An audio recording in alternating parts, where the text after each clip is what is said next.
right, folks, welcome back to yet another episode of Fresh Juice, an indie game podcast.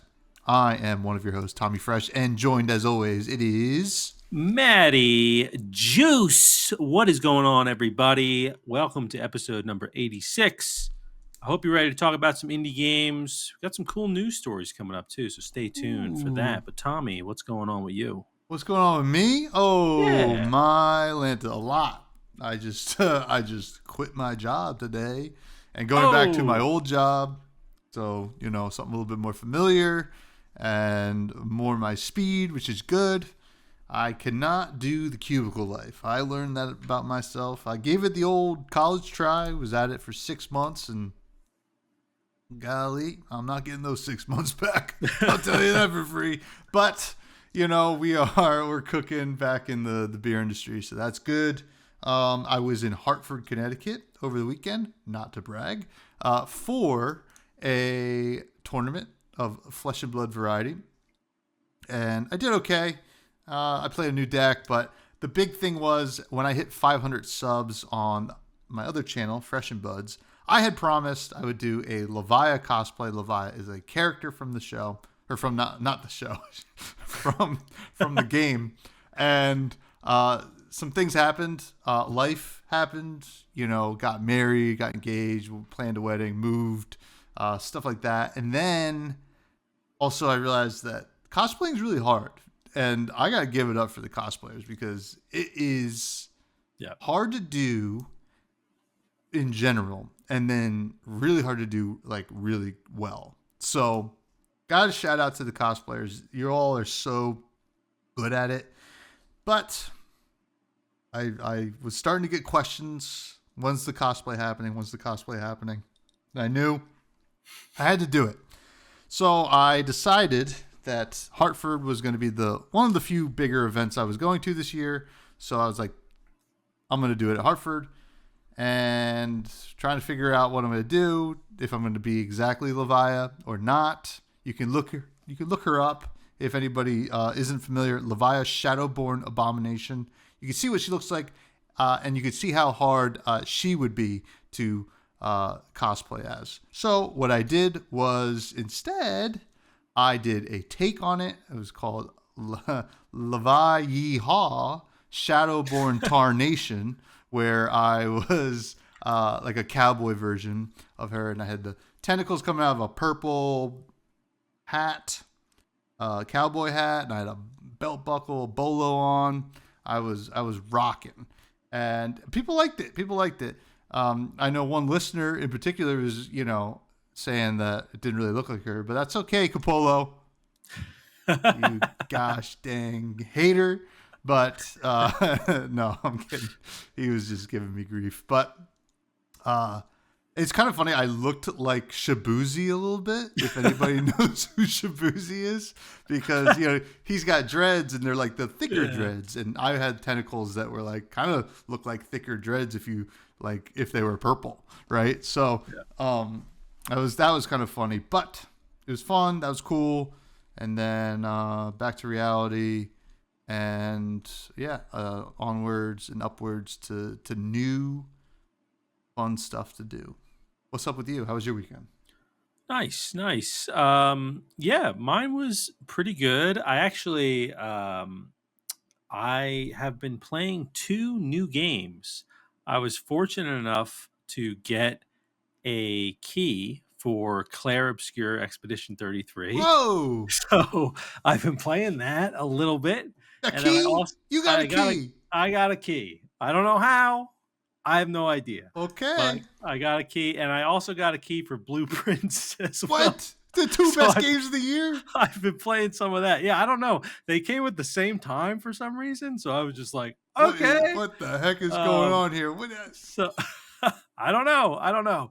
I mean, I guess I applied for them a while ago. Okay. And I just checked like my account. It's on something called Lurk It, and they were just there. The key, it said like claim code. I was like, okay. And then so I'll probably do some streams of them in the future. But both, I will say, great so far. I think you would really like Blueprints. Yeah. And I haven't gotten into a lot of combat yet in Expedition 33 because it's also like you're talking to people, like Mm-hmm. kind of setting up the story still. But I imagine it's going to be good because so far it's pretty cool.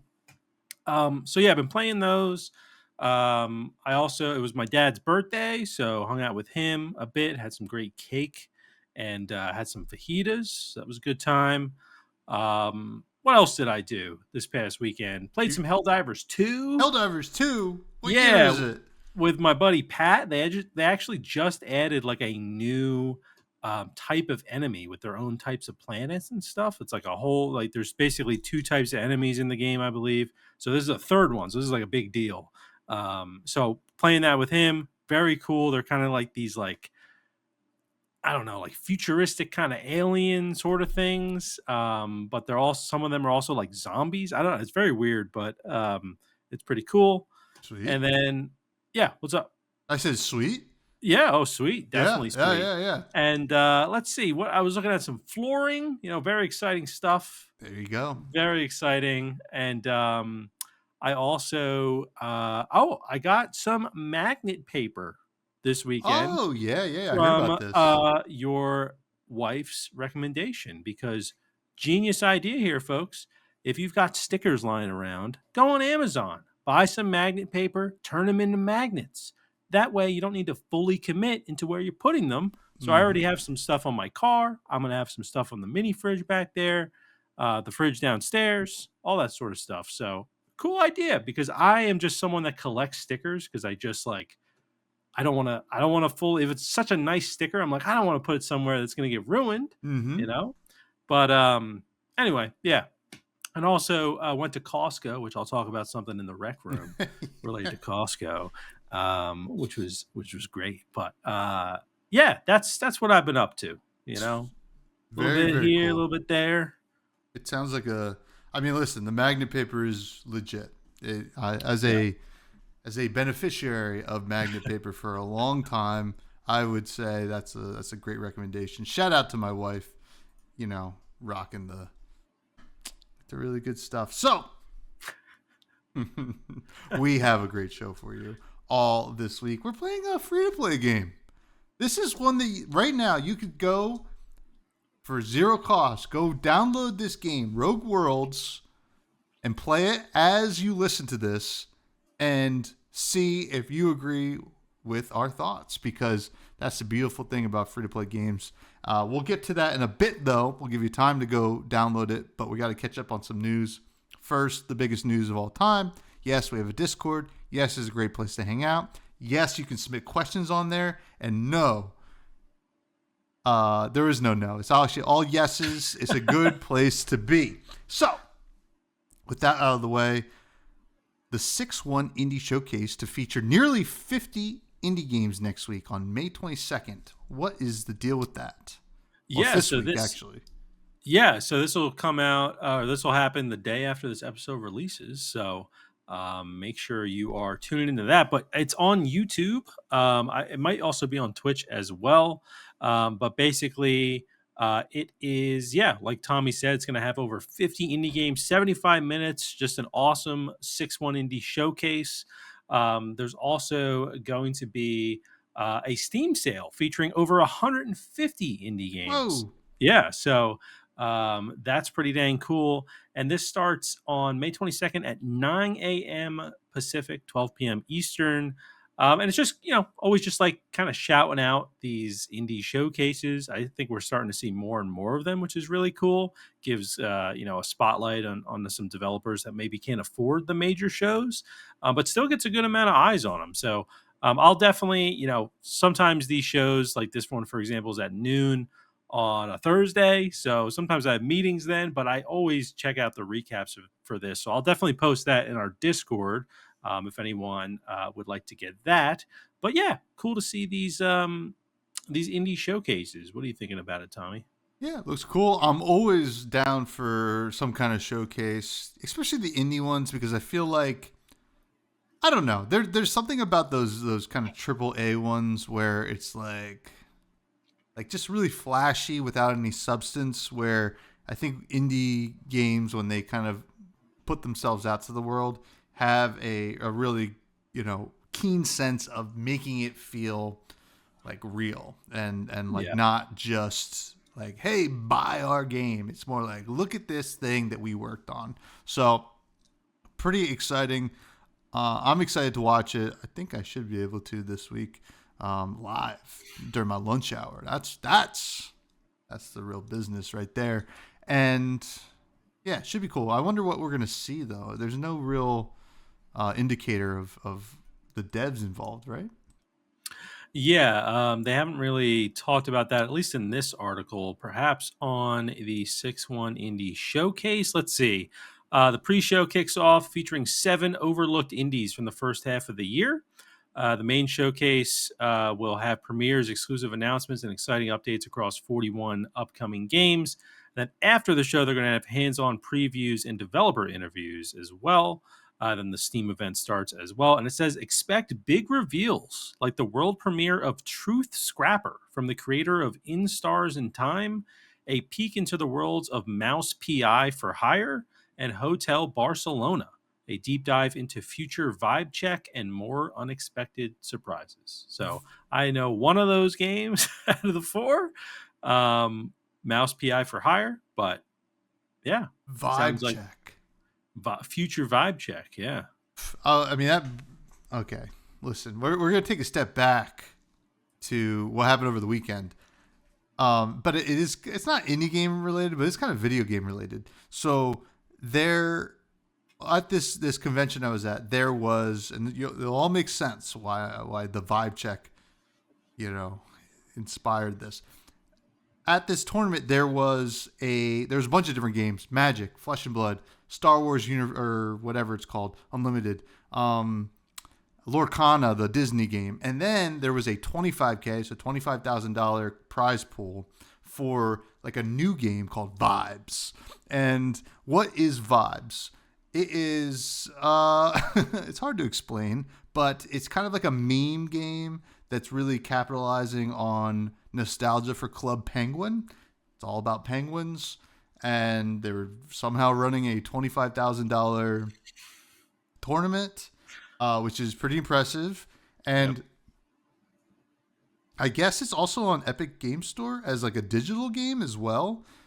And it's also kind of inspired by an NFT like Okay. investor thing. But I don't know. A lot of weird stuff going on with Vibes.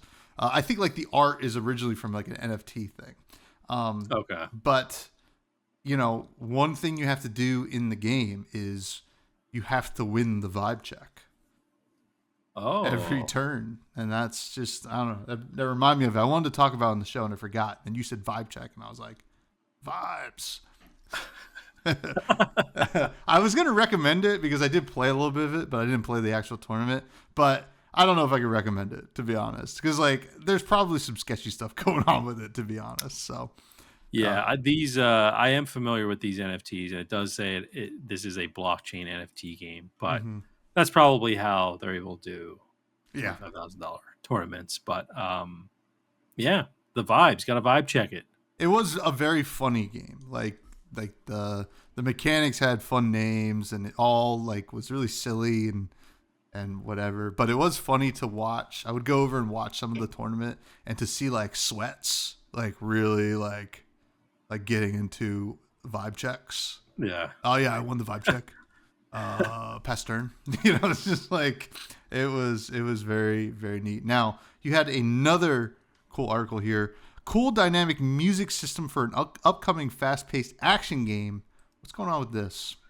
Yeah, so this is a game that is still in development. It's going to have a demo on Steam soon. It's called Love Sick Cat, and it is a kind of like a PS1 style graphic, third person, like fast paced action shooter kind of game. But what's cool about this, as like Tommy alluded to, is that the music in the game, they have a pretty interesting music system where there's a clip of this that was posted in this article that is always in the show description, where after the player completes a quest, it adds like another layer of the music. So it might start out with like, just one layer, then like the drums get put in, and then guitar, and then maybe like some singing, some vocals get put in after you complete each quest or each like little mission. And I just think it's a really cool concept. Now it's a pretty, it's a fast-paced action game, so it's pretty like, high octane kind of Hmm. soundtrack. But I think this is just a really interesting idea in general. Works really well, I guess, like in this kind of arcadey sort of space. But yeah, I'd never really kind of seen this before. It might exist in some other games. I'm sure the listeners might be able to point out a few, but I always just like when things that you don't expect to really be part of the game mechanics are. Like I always really like, for example, there's some survival games where when you pick up a compass, it actually will add a compass to your HUD. So it's not like you actually physically have to look. So it's almost like you're unlocking parts of the game, which is really cool. But this in this one, they're doing it with sound. So yeah, just thought it was a really cool article, really cool concept. Yeah, this is really neat. I mean, I love when music changes like anytime in a game, like especially one where you're spending time in, like Animal Crossing, like, oh, it's rainy 4 p.m. music. And you're like, oh, this is pretty nice, right? Yeah. And, anything like this, like the layer thing's kind of fun because if anybody's ever messed around on GarageBand or something like that, that's how it goes, right? You're just like, all right, Yeah. let's get the drum beat. All right, I'm going to try to add some synth, maybe some bass. And that's kind of fun to do it. I mean, I can't listen to it now because we'll be able to hear it, but I'm going to be listening to it. It does look like a fun game, though, too. So should be interesting. I hope it's not just being carried by this like music thing as like a gimmick, though. Yeah, agreed. It's still in early development, and the dev even said that like some of the ideas are still under consideration that are in Mm. the game.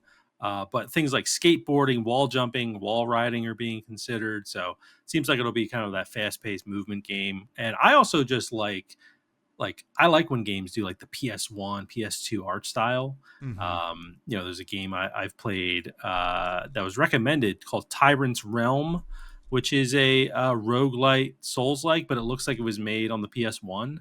And I don't know, I just always like that kind of aesthetic. Just brings me back a little bit, even though I didn't have a PlayStation 1 or 2 as a kid, but brings me back to the N64 GameCube days, Yeah, yeah. Yeah. It always seemed like the best graphics at the time, right? Yeah. You're just like, I mean, I guess it was, right? You're just like, this is the greatest thing I've ever seen, and it was. Yep. But Yep. like, I almost think back, and I'm like, that looked better then than like updated graphics look now. Like, Yeah. I don't know if that's just me or maybe just like the nostalgia talking, but that's just how I always saw it.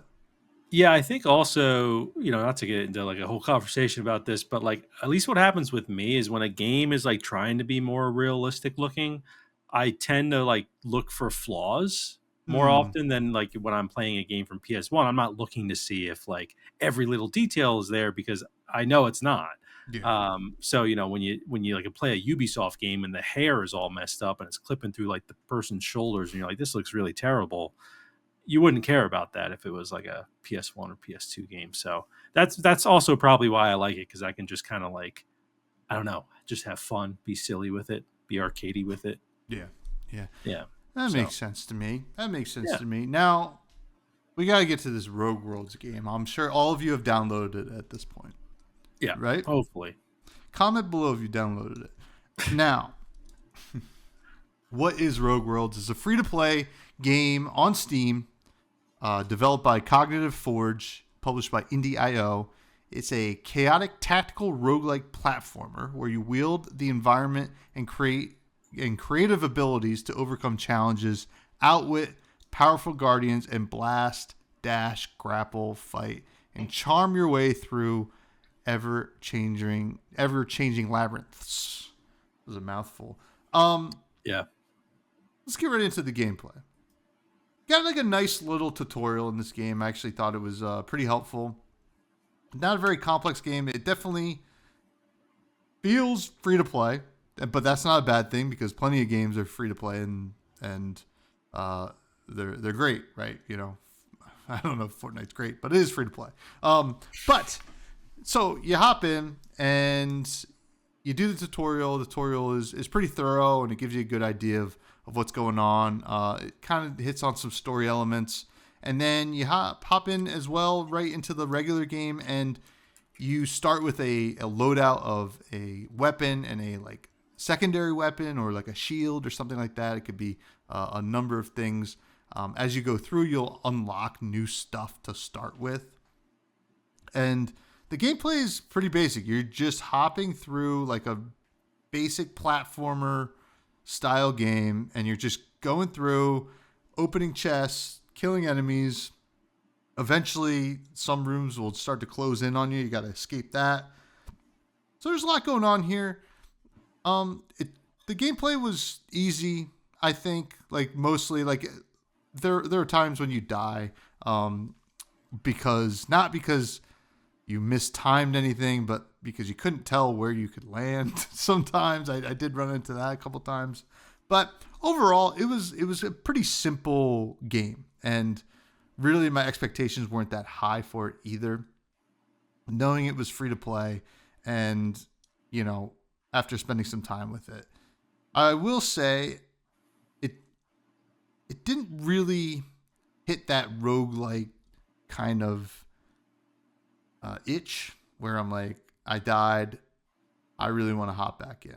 And I don't know why that is. I think maybe because the unlock system was like not super rewarding. It felt like it didn't feel like there was a kind of linear, not linear, but like a goal, like a system to it. It felt like you just would unlock stuff, or you'd buy stuff at the shop in the base area where you start, and that was it. Like it wasn't like I can't wait to open, or not open, but like grab more upgrades and new weapons to start these runs with. So like there was something about this gameplay that didn't hit that like classic addictingness that I was kind of expecting, right? Like a free to play roguelite, like sure, the graphics, we'll talk about that, not the best or anything like that, but it had the potential to like really just be super addicting, and you're like, oh, whatever, I'm just gonna hop in and play a couple runs of Rogue Worlds.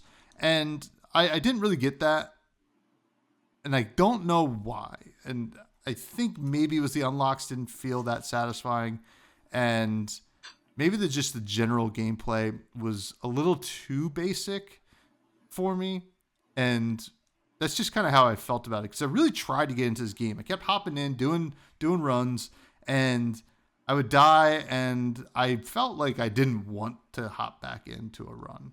I would, because I just wanted to see more of the game for reviewing purposes, but like, golly, I just kind of dreaded it. I was like, I don't think this is going to be like really that fun. And I just, this was a game that I thought was like kind of made for me, and I didn't think that it hit those notes at all. But that's my unfortunately scathing review of this game. Yeah, I agree with you on a lot of points. I think that the game, the controls, like the feel of the game is a little like janky. I mean, I know it's a free to play game, so I'm not gonna knock it too hard on that sort of stuff. But I did also feel like, honestly, when I was playing it, I was like, is this like a Metroidvania? Like, I didn't even feel really like it was a roguelike, even though it doesn't have like a system, at least that I explored, where, you get an item to unlock a new area like a normal Metroidvania. Um, but I honestly kind of didn't really feel like it was super roguelitey. I also agree, like it just kind of felt like, okay, you're gonna go back to the shop, you can unlock like some new items, but even that progression was like pretty slow. It felt like I did like the mechanic of when you actually buy something in the shop, it gives you another currency to then use, which is Mm-hmm. kind of a cool idea because it makes it so that you're like, okay, I'm going to try all this sort of stuff because I get a reward out of it. But yeah, it just didn't really feel super roguelitey. Um, I would like a little bit more. Something that's really interesting with this game too, that I discovered before the show, is that this is this developer's second game. They had another game come out in 2024 called Aura of Worlds, And I implore you to look this up on Steam. It's a $15 game, and it looks exactly the same as this game. So I have a feeling, and it's also a roguelite. It's a platformer. It kind of has like a maybe some different characters, but it looked pretty similar to this game. And I just have a feeling that like maybe this came out in 2024 it came out in 2024, had good reviews, and the developer was like, oh, if I like reskin part of this and then make it free, it's going to have like even better reviews, right? Um, but oddly, yeah, this game actually has a lower score on Steam than Aura of World. So I just thought that was really interesting, and it kind of made me view the game a little bit differently, because as I'm playing it, I'm kind of like, I was appreciating some of the different mechanics. Like, I like that there's vaulting in the game. I think that's cool. There's a grappling hook you can get. You can also like slide down the wall. Like, there's a lot of interesting different movement choices. And I personally, like I said, I really like the vaulting, because there's a lot of times in these sort of platformer games where I'm like, I just missed it. I like that you can like grab onto the ledge. But when I kind of found out it's like almost like a copy of a game that came out last year that the developer also made, I almost like appreciated it a little bit less. I don't know if you had a chance to look it up, Tommy. Like, what do you think? Does that look? I'm looking at it right now. I mean, if that's not the exact same game, like that, like, wait a second, it's even using the same like gifs or gifs, if Yeah, the same gifs as the other one. What the heck is this? I know, and that's got very positive reviews, and this one has just positive reviews. So Yeah, I'm just, there's not I'm that just, many reviews on this one though. yeah, Yeah, yeah. it's only It's still, 14. yeah, it's it's only been out 5 days or so, but just find it kind of interesting, that was the case. But yeah, I agree. Like, I think I didn't really feel a big desire to keep doing runs because the roguelite system didn't really feel super rewarding. Um, I did, you know, I did enjoy like the different levels though. Like there's one where like toxic gas is like lowering on you, so you need to like run down the platforms as quickly as you can. I ended up getting like killed by a mimic, which is a nice little surprise. But yeah, I don't know. I just like wasn't in love with the core gameplay here. It felt a little janky. I understand it's free to play. It felt like there was a good amount of content. I just don't know how interesting the other content, that I didn't get to play would be, especially around like the enemy design. I didn't really feel like the enemies were like, Hmm. there was like enough of them in some levels I was like, man, I'm just cruising through this. Like, there's no enemies here for some reason. And then other, it's just kind of felt easy, like you mentioned, where I just kind of took a little bit of my time. The only reason the mimic got me is because I didn't expect it to be a mimic. But other than that, I was like cruising through everything. So it just yeah, it didn't hook me. This game just didn't hook me gameplay wise. So I actually have a statement. I don't have a statement, but on the community page of this game, somebody posted Aura of Worlds question mark and linked Aura of Worlds, and the dev came in and said, "Hi, Rogue Worlds is a free spin-off game of Aura of Worlds, featuring a subset of the unlockables, opponents, items, and areas. However, it is not simply a light version. There are also some experimental features, and both games have evolved significantly since Aura of Worlds launched and will continue to do so with future updates. We wanted to share the experience with more players, especially with considering the rising cost of living and challenges of raising awareness in a busy market." Totally get that. And then the person commented, "So this is effectively a demo for a, or no, this was a comment on the demo. So this is effectively a limited and slightly modified demo of Aura of Worlds." And they're like, kind of, not quite. It's a standalone free experience that shares content with Aura of Worlds, but also has some modifications on its own. I mean, not really saying what the modifications are, but it does clear things up a little bit, I guess. Yeah, that's interesting because actually, I just see now at the bottom, the last line of their Steam page description says Rogue Worlds is the free parentheses light edition Hmm. of Aura of Worlds with a shorter campaign and shared progress. So there's just something about this that kind of irks me because I'm like, you kind of pitch it as a standalone game. You kind of bury some of this dialogue. You don't really make it like front and center, especially for people that maybe really enjoyed Aura of Worlds. They were excited for a new game to come out, and maybe it's just kind of more of the same sort of stuff with these, different changes that we're not 100% sure of. Um, I just feel like I understand that they want to sell more copies of like Aura of Worlds. I get it. Hmm. But I feel like if they wanted to do that, they should probably make it a little bit more front and center, like this messaging. Like it was, I wouldn't have even known about Aura of Worlds if I didn't click on their Steam name, the developer name on Steam. So maybe make it a little bit more front and center in the description. Maybe have a pop up in game that sort of explains it. I feel like I would have been more like understanding if they were a little bit more forward with it instead of someone having to ask, in that community section you mentioned about it. Um, yeah, it just kind of just irks me. Almost feels like a red flag in a way, even though I don't think they're doing anything like malicious here. Obviously, the No. game's free, but it just feels weird to me.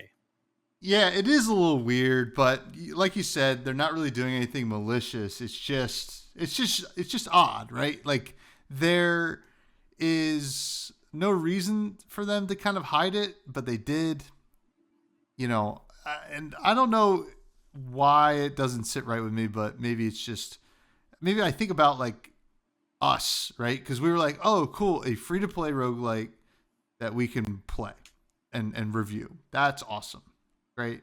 But like then it's not a full game experience, right? And like the information wasn't like out there. So it is what it is, but hey, listen. We got to talk Yeah, about the lack of story, but that was kind of expected. I think that you have this like weird kind of mentor character that like teleports around and gives you like tidbits and is kind of like mysterious in a way. Feels like Gandalf in The Hobbit, to be honest. hmm And then you have like a shopkeeper, but other than that, it's not like a story heavy game. Wouldn't really expect to get that out of this. This is not like why you come to roguelite experiences. So yeah, there's not much to say about it, especially since it's actually not a complete game. But what were your thoughts here? Did you get more out of it than me? No, I wouldn't say so. Yeah, no real story here. Wasn't looking for one like you mentioned. I actually thought that when you talk to the characters, they kind of have these like big dialogue boxes. So I was like, oh, this might be a game with a lot of dialogue. I might be meeting a lot of characters. Just because I don't know, I just didn't expect that. Maybe usually it's like maybe just smaller kind of dialogue boxes if it's just like a shopkeeper or something like that. But this was like, oh wow, there's like full sentences happening here. So I expected a little bit more in terms of like characters you meet, but in terms of like them telling a story, I wasn't really looking for that. And yeah, it's definitely not really here. The art side of things, interesting though. Obviously, we brought up the other game, but curious to know what are your thoughts on the art? Yeah, this is kind of what I expected, to be honest. Like there's nothing about this that is abhorrent. There is some work that went into like the backgrounds and stuff like that. It feels very flash gamey, but I don't know, considering what kind of game it is, um, like I wouldn't mind it.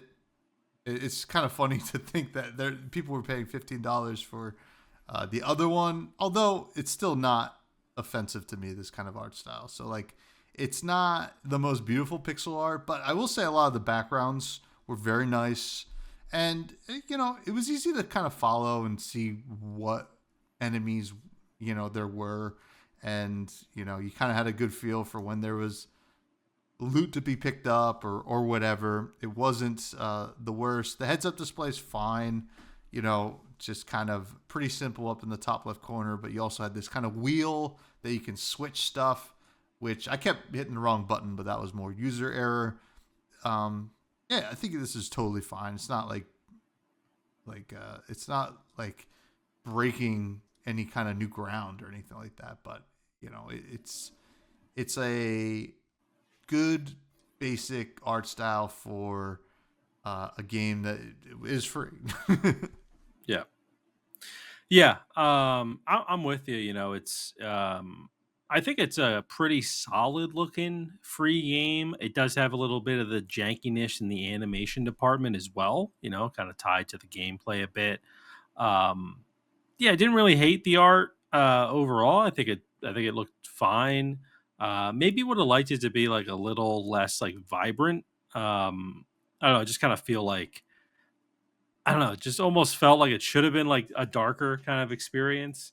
Let me just loop that gameplay there for those watching on YouTube. But yeah, I did have issues with like the UI a little bit. I kind of felt like, and maybe this is just like my fault, but I kind of felt like the health was like a little just like too far away from like sometimes I'm kind of when I'm playing I'm in the middle of a battle, and this is the type of game where like it's not like Dead Cells where like you're just kind of hitting one button. Like you have to aim your mouse at these these enemies and then fire. So there were times where like I'm trying to dodge enemies and I'm like, how much health do I have? And I just kind of felt like it was a little bit further away. I almost would have appreciated it maybe in, like centered and like a little bit bigger, but I don't know. I don't. That could just be my fault. But one issue I do have with the art that I think is probably universally agreed, I would imagine, is they have a map in the game where it's very much like a Metroidvania kind of looking map.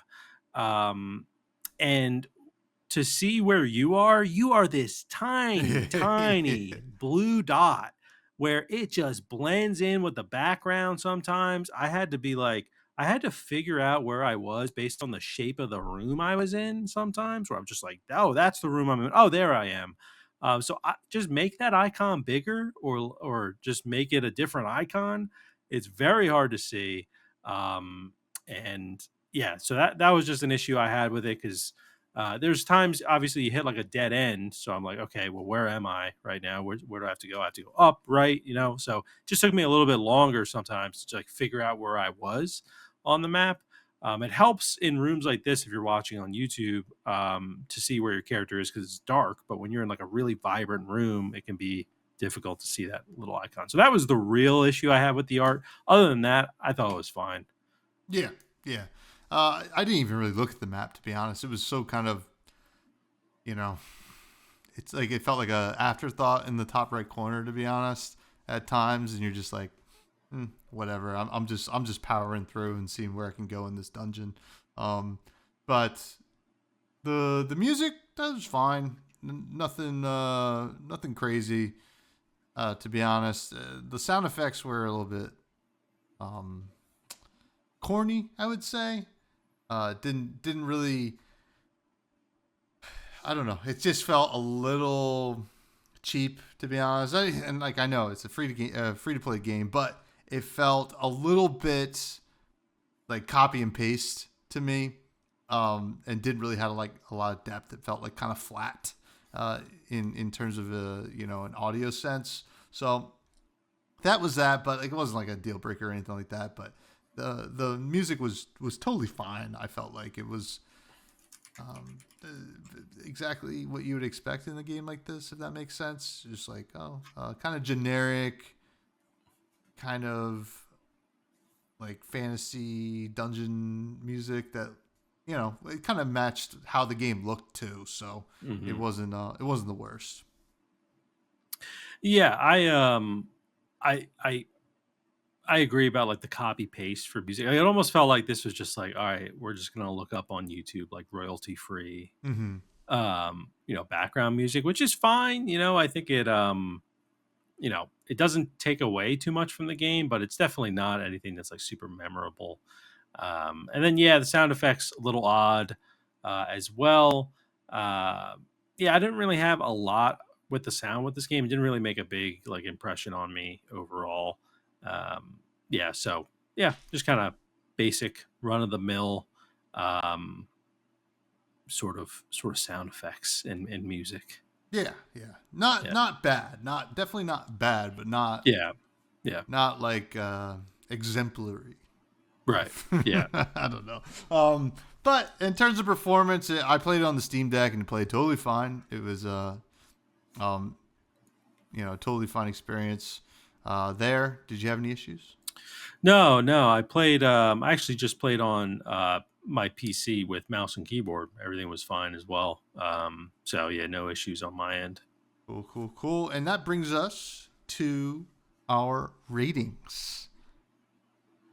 Yes, it does. At the top of it, it is certified fresh juice. These are your Baltros of the world, your Norp Apologues, your Preserves, and then Steels. These are games that are really good. They're not quite great, though, but we definitely recommend them. Things like Ballionaire, Crypt Custodian, The Cub. Um, then on sale, these are games that are, have their issues, right?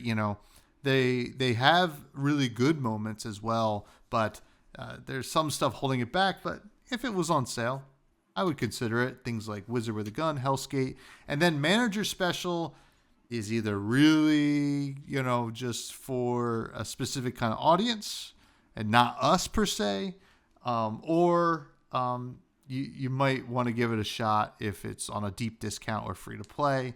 And then finally, Spoiled Milk are games that we don't recommend for anybody. Matthew, what is your rating for Rogue Worlds? I am giving Rogue Worlds a manager special. Now, the reason for this, I just don't think it's bad enough to be a spoiled milk. It's free to play. There is some merit here. If especially if you don't look at the first game that they came out with last year, you're like, okay, I kind of was in the same boat as you. I'm like, oh, this could be like right up my alley. But I just don't think it was executed very well. A little bit of jankiness. I appreciate the different mechanics that are in the game, but I was really looking for more roguelite mechanics, and it didn't really hit home with those. So I'm giving it a manager special. What about you? This is the perfect example of a serviceable manager special, right? It's free to play, and there's low cost to entry there. You'll know if you're gonna like the game within 5 minutes, and that's not a knock on the game. It wasn't for me. It really wasn't, and I thought it might be, but there was just it was missing like a soul. I felt like, if that makes sense, that like in this kind of like game design intent that you get in a lot of great roguelites. So it was a little bit disappointing for me, but it is free to play, and I think like there will be people who really enjoy it, and that's not me, but it could be you out there, wonderful listener. Now, Yeah. whew, Whew. we haven't had a manager special in a minute, right? Yeah, our last manager special, you gave one for Orcs Must Die Death I Trap did, yes. and Warden's Will. My last manager special was Munch, which you did not play. Munch. Oh yeah, that was a Yeah. split week. Yeah. Yeah. Hey, Yeah. listen, they It's been a come good and they run. go. I'll tell you that. But Yep. next week we are playing a pretty interesting game, Into the Restless Ruins. Yes. What- I've been playing a bit of it. Oh, A lot to talk about. oh boy, I haven't Yeah. even touched it yet. I'm gonna hop on this week. I'm excited.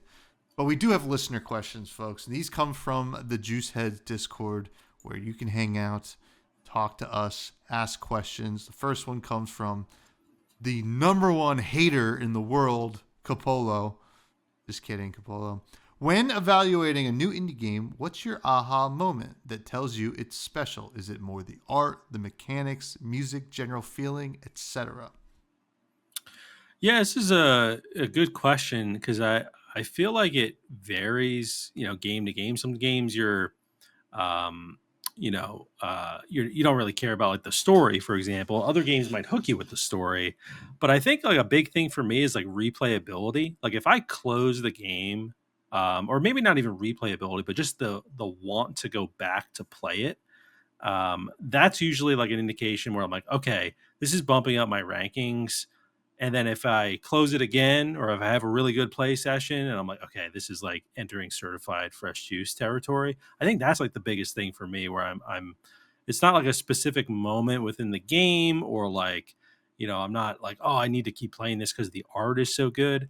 It's really just like, how addicted am I going to be getting to this game? Like, I think one of the reasons we love Balatro, we talk about it all the time, is because that's a game where you just keep opening it, you just kept going back to it. And I think that's like the biggest thing for me. And something actually with this week's game where I also felt that same feeling where I didn't really want to keep going on runs, but I wanted to try to explore a little bit more. So I think whether it's a story you're going through that you want to, see how it unravels, or if it's just kind of like a roguelike game, that you just kind of want to keep playing over and over. I think that's like a big thing for me.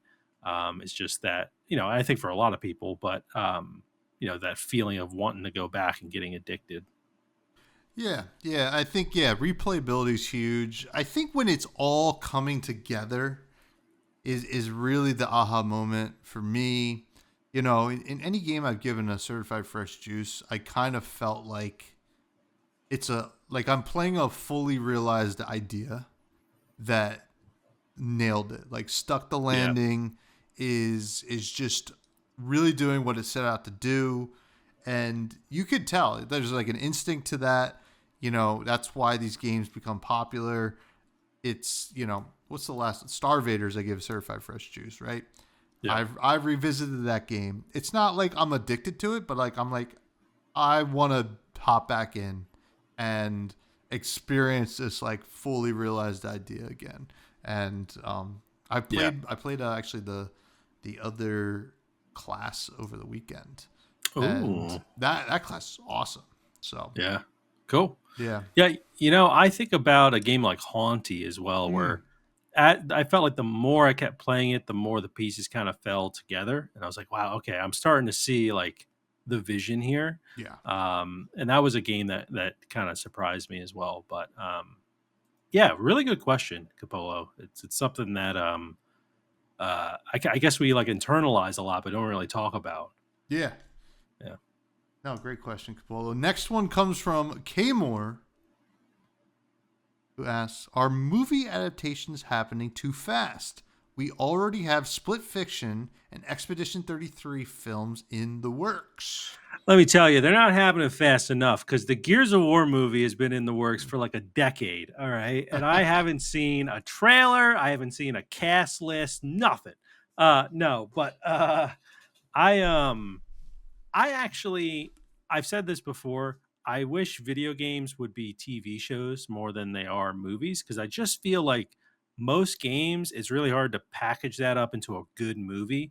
But with a TV show, at least you can kind of like tell a story Mm-hmm. a little bit more. Obviously, like The Last of Us is going on right now. I'm not really crazy about season 2, but I think they did a good job in season 1. Um, and I'm curious about Split Fiction and Expedition 33. I played more of Split Fiction than 33, but I could see both of them being interesting shows. Movies, I don't know. I mean, I don't know if they're happening too fast, but maybe I'm just not that crazy about them happening. This could be because I'm scarred still from the Minecraft movie I saw, which was just awful. I mean, they're also, sometimes I feel like they choose games that like, how could this even be a movie? But you've also got some decent like Sonic is like a good kids movie. Yeah. I don't think I've seen. I think they have a third one. I don't think I've seen that one, but the first two, they're fine watches. Detective Pikachu, things like that, I think are okay. But yeah, I'm just more of a fan of like the shows for games. Like Fallout's fantastic, than I am for movies. So honestly, I think they are happening too fast then, because I don't want to have any of them. So there you go. But what do you think, Tom? You're a big movie guy, so I'm curious. What do you think about video game movies? The good ones are few and far between, that's for sure. I'm actually of the opposite opinion. I don't want a show because Okay. that's a big Well, commitment. get out of here. Yeah. Okay. Yeah. Like Get it. That's true. it's a big commitment, and like even with The Last of Us, right? Which I really enjoyed season 1. I haven't even it's just there were 10 other shows that came out that I haven't watched yet. Yeah. And like usually they're about an hour, which is like, okay, maybe I will watch 2 episodes. Or I can get a whole story that like they were able to just pack into one thing in the Yep. same kind of movie. Now, these movies have to be better. Like I want to see good like video game movies, and we haven't had a lot. Like yeah, Sonic's a good example. I didn't see Detective Pikachu. I saw the Super Yeah. Mario movie. It was Yeah. fine. It was like it's a kids movie. Like that's totally fine. That one was a little weird. I went to the movies alone to see that. And if I was in the movies with like my kids and I saw like me alone at Super Mario, I'd be like, "We're getting out of this theater, son. That guy is crazy." But I also went to go see the Joker alone. That one felt like even like. Did you start laughing in the theater? Like, Yeah. yeah, right. No. But I don't know. I love movies. I love going to the movies. Obviously, I wouldn't want to go to the Minecraft movie based on what I've heard. That's insane. But it's also kind of funny. It's like Gen Z or Gen Alpha's Rocky Horror Picture Show, where it's just a party, right? You're just going to the movie for a party. But yeah, I don't know. I know Dredge was supposed to be getting a movie. I think we had talked about that at one point. I think with a lot of video games, I don't think this is going to be a hot take. I never have played a video game with a story that was better than the best movie, right? Yeah. Or even the best TV show or whatever. It's like good. Oh, this is like, kind of a good experience to play this and get the story. But I'm never like, oh, this is better than, Interstellar or something like that, So I like the idea of thinking about, I mean, I don't really know. I know about Expedition 33 and I know about Split Fiction, but, it's kind of interesting. 33 is they're both very on rails storytelling. So it's like, is it going to be a direct adaptation or what? Where Dredge does have a story and it is a little on rails, but you could just take that world and make a good story out of it.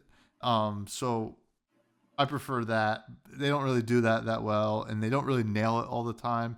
And then also when you diverge away from the story in the game, the fans of the game are like, how dare they do this? So it's really a losing game to adapt any of these games into film or television.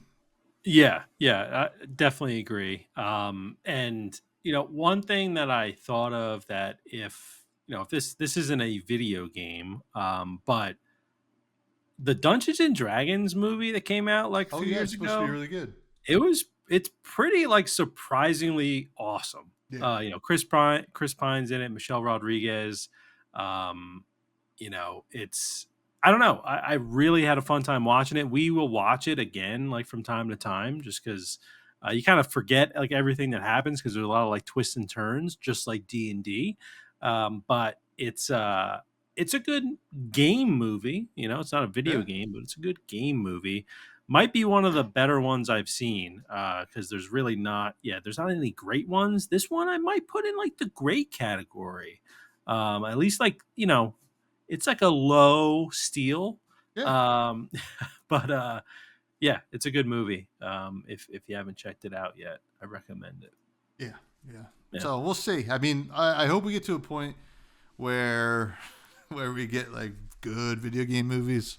But, if you look on the flip side, it's like, if people want exact adaptations. We're not getting exact adaptations when they make a video game out of a movie, right? Yeah. I mean, like maybe Lord of the Rings: Two Towers was close for the Return of the King, but for the GameCube era, but no, who knows? We got one more question. It's from Bags. Shout out Bags. What indie game that you have reviewed has surprised you the most? Okay, so I think I'm looking at all my certified fresh juices here Mm-hmm. in the spreadsheet, and I gotta say, I think the Norb Apolog might be the one because I had never really played like a clicker game before, and the Norb Apolog was a game I just kept going back to because I wanted to try to unlock everything. And yeah, I don't know. It's a game that like sticks out for me. I feel like it's like an outlier. Maybe that and like Ember Ward because I was never really super into like tower defense games, but Ember Ward had a really cool concept with like the Tetris pieces that I thought was interesting. So yeah, but I think Norb Apolog is going to take it home as like the game that probably surprised me the most. What about you? This one I think is probably Preserve. Um, Yeah. just kind of hopped into that game. I was like, oh, it's like a pretty game. We'll see how it is. And then I was like, I could sit and play this game for a long time and not really get too tired of it. It's very interesting. It does present a challenge, what I like, which is something I like. And it was like really pretty to look at. I thought that game really took me by surprise.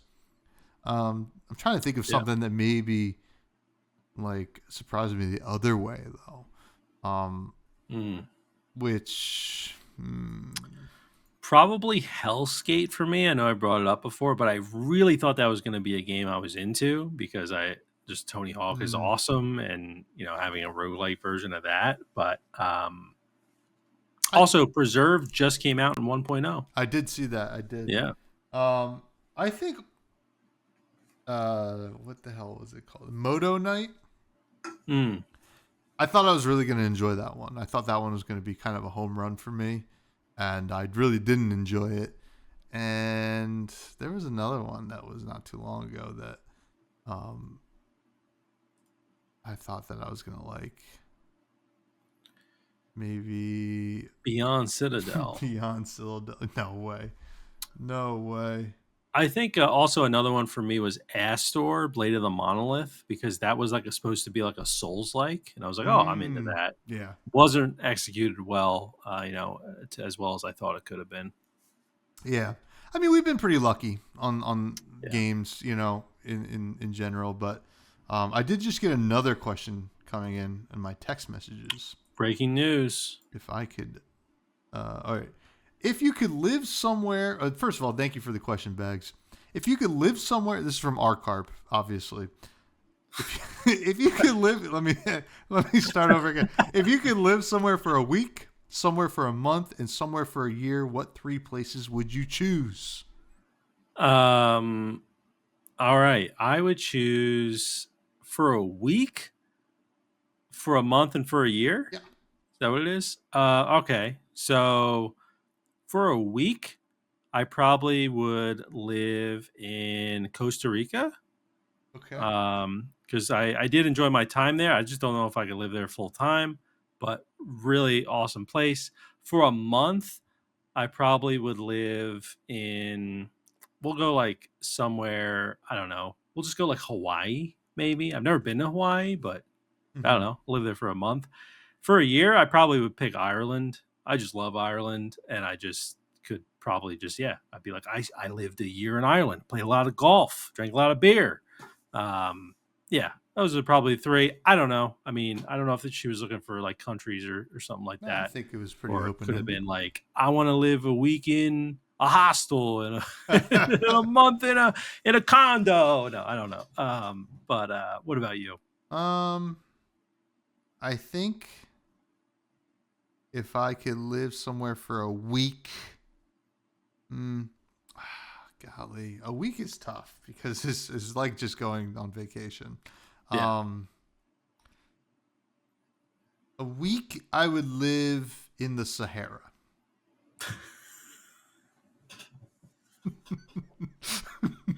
Like what? Like in a tent?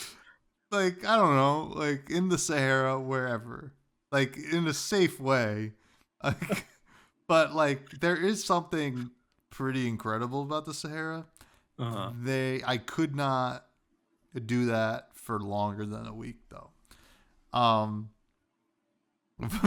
for a month, Maine. I Okay. love Maine. It is just Ooh. like my favorite place to visit. Um, and to be honest, it could have been a year as well, but I know my year answer.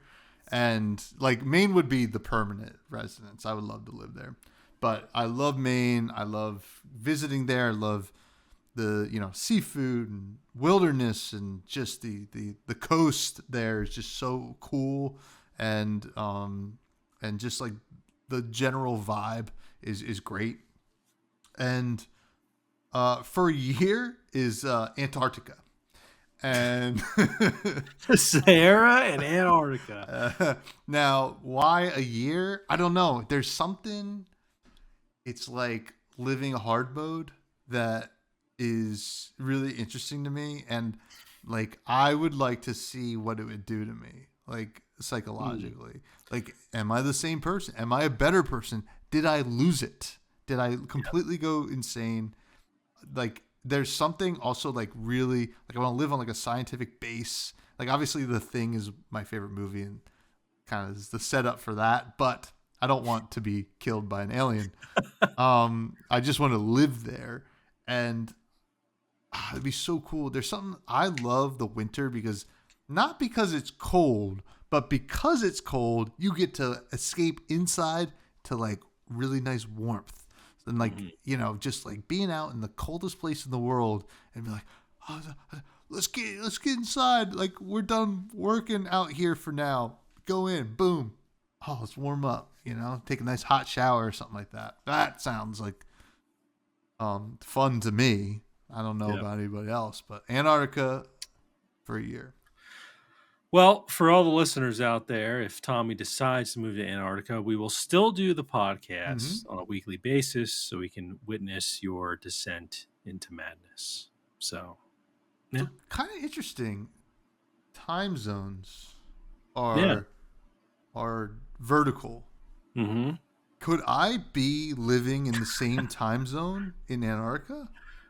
I don't know. What time zone can you live in Eastern time zone in Antarctica? I don't know. That's a good question. Theoretically, Antarctica would be located in all time zones. However, areas south of the Antarctic Circle experience extreme day night cycles near the times of June and December solstices, making it difficult to determine which time zone would be appropriate. So, I guess the time zones just change all the time. It's just So, whatever you want.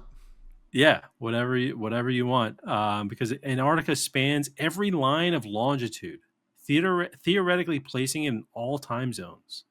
Um, and then it says, however, for practical purposes, time zones are typically aligned with territorial claims. So yeah, I have this chart here of Antarctica, and it's almost like a pie chart of time zones looking Oh, at the country. That's crazy. it's pretty So cool. yeah, you could just like switch time zones Did I whenever you want. convince you? Are you living Yeah. in Antarctica for a year too? I don't think, well, I mean, I love the winter as well. Mm-hmm. I probably would need to visit Antarctica for a week to then Mm, determine if I need to live there or if I could live there for a year. sure. Yeah. That makes sense. That makes Yeah. sense. It is a commitment, I will say. I will say.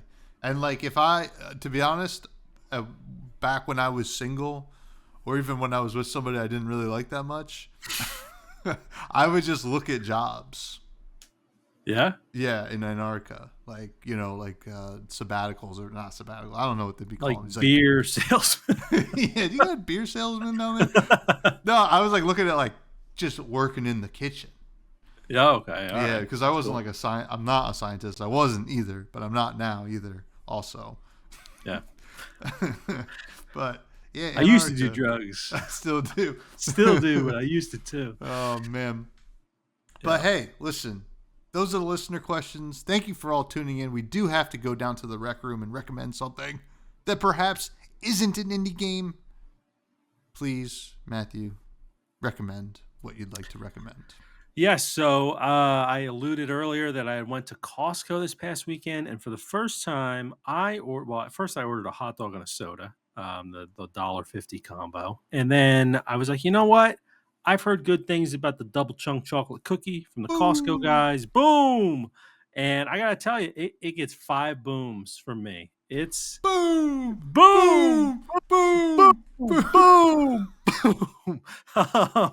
and This thing is thick. It's crazy. It's a huge cookie. It's nice and warm. It's like the perfect amount of like integrity without it like falling apart because it's warm. It's like amazing. It's like to the point where like I am concerned now that every time I go to Costco, I'm gonna really want that cookie because I'm just like, it's just like I don't even know how much it is, but it can't be that expensive for how much cookie you get. It's so good. Like if you guys go to Costco, you've seen the Costco guys, you haven't tried the double chunk chocolate cookie, I recommend it. I've never tried the chicken bake. I probably won't because I know it's like super cheese filled, but it does look pretty good too. And then also, just a side note here, Maria they have like a strawberry banana smoothie there. Okay, It's not really like a smoothie that I think they blend together. It's kind of like one of those like I don't know, feels like a pre-made sort of smoothie, but it still tasted pretty good. So I didn't even realize they had smoothies there. I've literally just been locked into the hot dog for sure. years. So yeah, expanded my horizons at the Costco cafe, but the double chunk chocolate cookie is a winner. I've never had the cookie. Guess I'm gonna have to try it. I am a hot dog simp as well.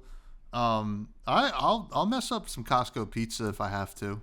Yeah. If I'm, it's a different. It's a different style pizza. It's like, hey, this is going to give you sustenance, and like maybe a little bit of enjoyment and a little bit of self hatred, but Yep. it is going to do its job. The chicken bakes are good. A little too ranchy for me, but Mm. people like them. They are pretty good. It's just a giant hot pocket. So, shout out Costco. It's the best store on earth. Love. My recommendation is a new single, a song from a band from New Jersey called Yawn Mower. Probably talked about it on the show before. We actually just saw the lead singer at Bit Brigade last week down in Asbury Park. He's a cool dude. I'm like, yo, Yawn Mower. And he's like, hey, what's going on, man? He's just like starts talking. So cool band, new song. They have an album coming out this summer. The single Rascal, nice little jam. They are what I would, hopefully they wouldn't take offense to this, but I would effectively call like loser rock. Like, like along the lines of Weezer, Cake in a way, and then like Deer Tick if you listen to them. It all kind of gets around to that kind of area of music. Just kind of like, hey, we're just dudes who like to play music kind of vibe. And Yeah. Yawn Mower, they're good. I'm looking forward to this new album. So check out Rascal. Yeah, they give me I've listened to a little bit of their stuff. They give me also like Marcy Playground vibes as well. Very much like them. So yeah, awesome band. And awesome that, that's the second time you ran into that guy at the same place for the same show. For the same show. He just hangs out and watches music at that Wonder Bar. Yeah. So cool dude. And he remembers me every time. He's like, you guys were in the front row at John and Peter's, right? And like, yeah, we were rocking out. He's like, you guys are so thank you. Yeah, that's awesome. So shout out Yawn Mower. Shout out Double Chocolate Cookie.